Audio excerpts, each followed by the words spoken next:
আজ আমি আপনার সাথে শেয়ার করব কিভাবে পারফেক্টলি বেকারি স্টাইলে বাটার নান তৈরি করা যায় তার রেসিপি। তাহলে চলুন শুরু করা যাক। প্রথমে আমি একটি বলে একটি নর্মাল টেম্পারেচারে থাকা ডিম নেব।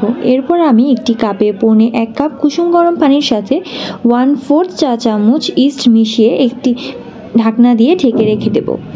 এরপর আমি ডিমের সাথে অ্যাড করে নিচ্ছি 1/4 কাপ চিনি, অ্যাড করে নেব 1 চা চামচ লবণ, দিয়ে দেব 2 টেবিল স্পুন পাউডার দুধ, এখন দিয়ে দেব 1 চা চামচ বেকিং সোডা, দিয়ে দেব 1/4 চা চামচ বেকিং পাউডার।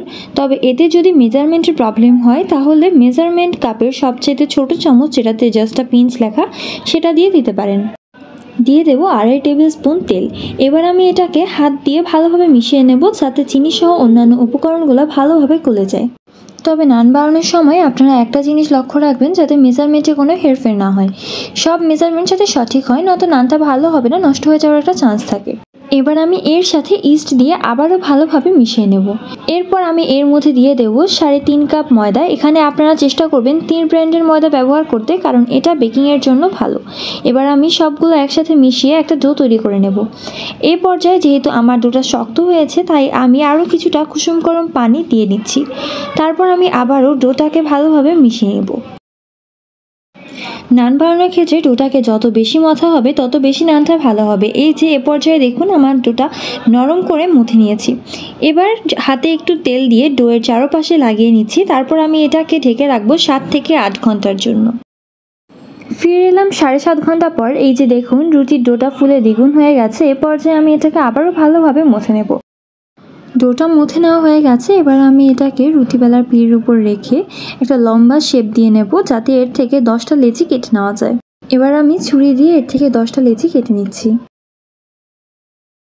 এই যে আমার লিচি কাটা হয়ে গেছে। এখন আমি এগুলাকে ভালোভাবে হাত দিয়ে ঘুরিয়ে ঘুরিয়ে গোল করে নেব। নান বানানোর ক্ষেত্রে সবচেয়ে ইম্পর্টেন্ট জিনিস হচ্ছে ইস্ট। আপনারা অবশ্যই প্যাকেটজাত ইস্ট ব্যবহার করবেন এবং সেই ইস্টগুলো বাসায় এনে মুখ খোলার পর তা ফ্রিজে রেখে সংরক্ষণ করবেন, নয়তো বা ইস্ট নষ্ট হয়ে যাবে। আপনাদের সুবিধার্থে আমি আরও একটি লেচি গোল করে আপনাদের দেখিয়ে দিচ্ছি।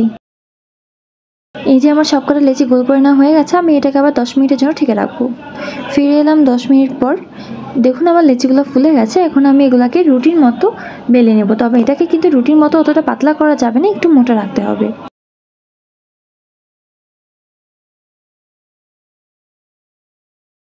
এই যে আমার সবকটা রুটি বেলা হয়ে গেছে। এগুলোকে আবার আমি 10 মিনিটের জন্য ঢেকে রাখবো।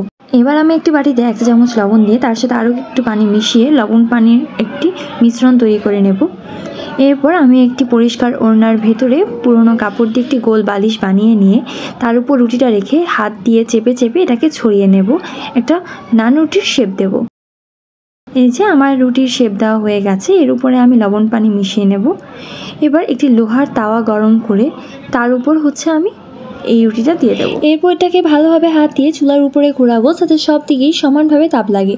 এই তাওয়াটা শুধু নান বানানোর জন্য, এটা দিয়ে অন্য কাজ খুব একটা ভালোভাবে করা যায় না। এই তাওয়াটা ট্যাক্সি পাতিলের দোকানে পাওয়া যাবে। এর দাম 120 থেকে 150 টাকার মধ্যে।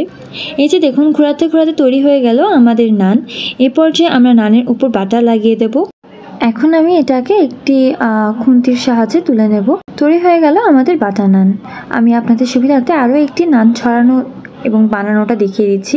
এই যে হাত দিয়ে মাঝখানে ধরে রেখে অন্য হাত দিয়ে টেনে টেনে এটাকে ছড়িয়ে নেব।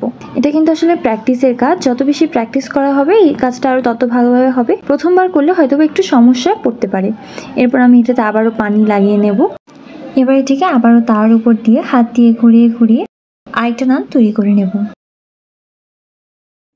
এই যে তৈরি হয়ে গেল আমাদের আরেকটি নান। এভাবেই ঘরে নান বানালে কিন্তু নানগুলো অনেক সফট হয়। দোকান থেকে নান কিনে আনলে দেখা যায় 10-15 মিনিট পর খেতে গেলে ছেঁড়ার সময় রীতিমতো যুদ্ধ করা লাগে।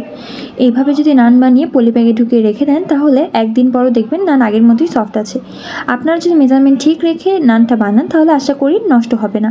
আমাদের রেসিপিটি যদি ভালো লেগে থাকে তাহলে অবশ্যই আমাদের চ্যানেলটিকে সাবস্ক্রাইব করে আমাদের পাশে থাকবেন আর বেল আইকনটি ক্লিক করে রাখবেন যাতে আমরা নতুন ভিডিও আপলোড করে সবার আগে আপনার কাছে যাই। ধন্যবাদ।